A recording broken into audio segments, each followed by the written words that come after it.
of Squidoo's top 100. And you can sort these by category.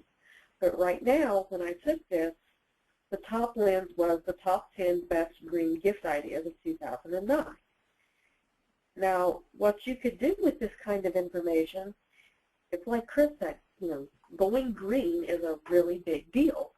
So being that Christmas is coming up, people are looking for gift ideas that aren't wasteful, that are good for the environment. So this particular page just skyrocketed up to the top of Squidoo's top 100. And given that there are thousands and thousands of people on Squidoo, being in the top 100 is a big deal. And you'll also see things like best panini sandwich recipes, Twilight movie scene stuff, clip art borders. I mean, all kinds of things that you would never think would be so popular, but they're incredibly, useful and things that people are looking for right this minute. You could use this kind of information to also help build your list. For example, you might be able to give away the top panini sandwich recipes, but then also to your list, sell your favorite panini sandwich maker, or other assorted kitchen gadgets and things like that. Another really good source of niche topics is Hub Pages, which is at hubpages.com, and every day they have what are called featured hubs.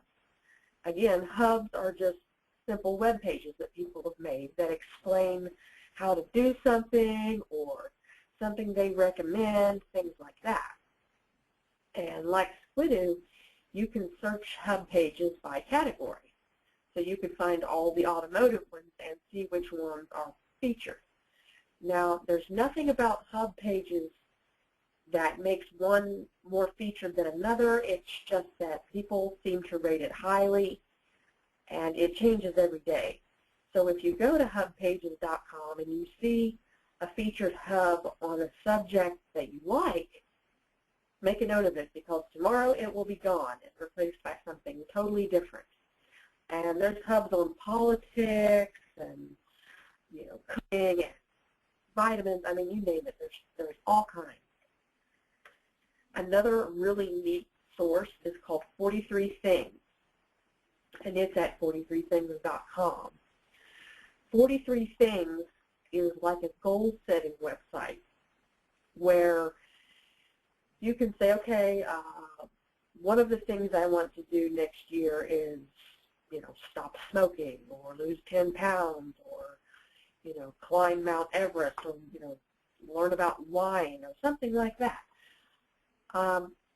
In addition to making a list of their goals, 43 Things has this program called Zeitgeist, and there's a section there called How I Did It.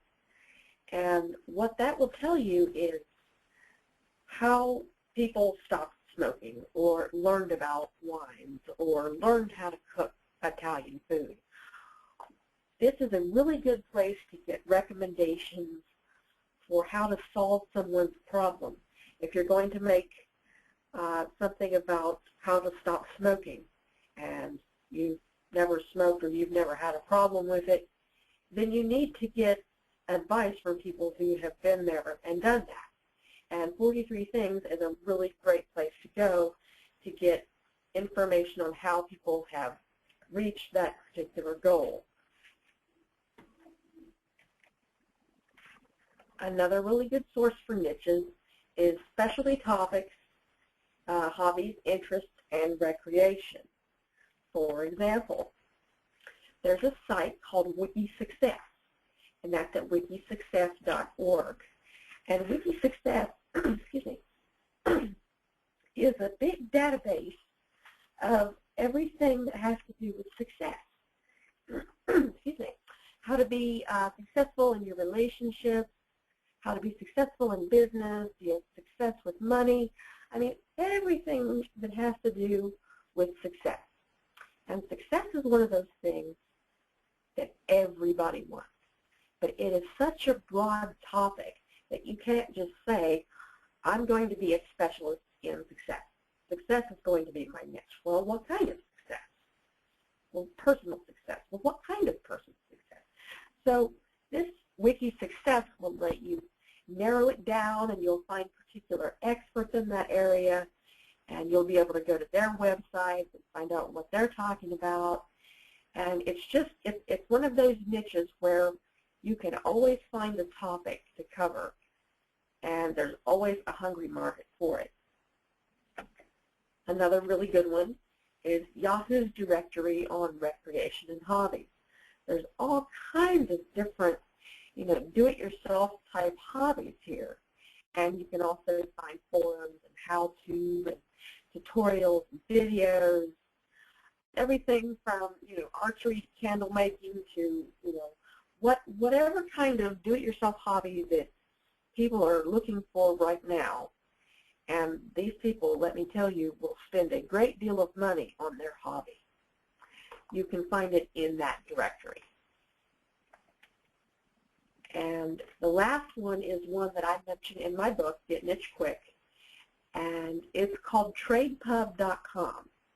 Now, this is only for people in the U.S. as far as I know, but what it lets you do is get free magazine subscriptions. And there's subscriptions for website design magazines, cooking magazines, ceramics, crafting, all kinds of magazines. So if you were looking to start a website on something about cooking, you could go to TradePub and check out some of the magazines, and they're sent to you free of charge, and see what they're talking about in those magazines and see if that's really a niche that you could work with over the long term. How-to niches are the fastest way to start seeing some money for your efforts, because people are always asked how to do something. And a great source of ideas, both material that you could possibly use and questions that you could possibly answer when you go to create your product, is through these answers type sites like ehow.com and How Stuff Works, and AnswerBag, and Yahoo Answers. People are asking questions on everything under the sun. So these answers sites will give you recommendations, feedback, websites to go to learn more. So even if you don't know anything at all about that particular niche, but you're interested in it, you can see what people are asking right away by going to these sites and learning more about it. Now, what if what if your how-to niche is something that's really far out, like joining the CIA or auditioning for American Idol or some other TV show? There's a site called soyouwanna.com, and it goes into all kinds of really unusual requests that people have, like, how do I get on this TV show, or how do I become a Secret Service agent, or just anything that you think nobody would ever have the answer to is at soyouwanna.com. And it's a really good resource for how-to things that are being searched right now. And once you find your niche, you will want to determine how many people are searching for it, how popular it is. And a really good way to do that is through Google Insights. And Google Insights will show you how many people have searched for a particular thing across time frame, or how many people have searched for a particular product, when they searched for it, where they were located, like what area of the world or of the country that it was popular in. You can use Google Insights to go back and see, for example, what was popular in 2005 that has only grown in popularity today, or what was popular back in 2007 but is not searched for anymore. You may find that the niche you want is just not being looked for anymore. So before you jump into this, you want to go to Google Insights and see if it's something that has staying power or it's just a fad.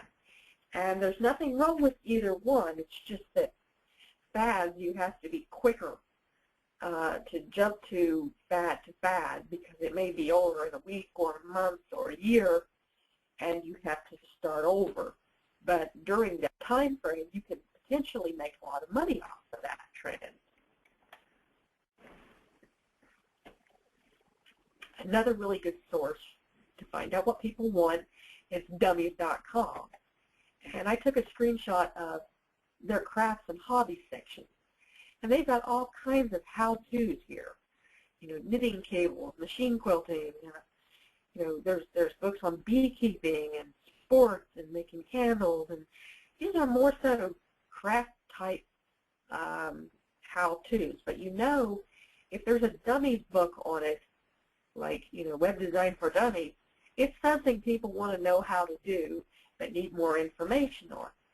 And this website can show you what specifically are people looking for in the knitting category or the crochet category.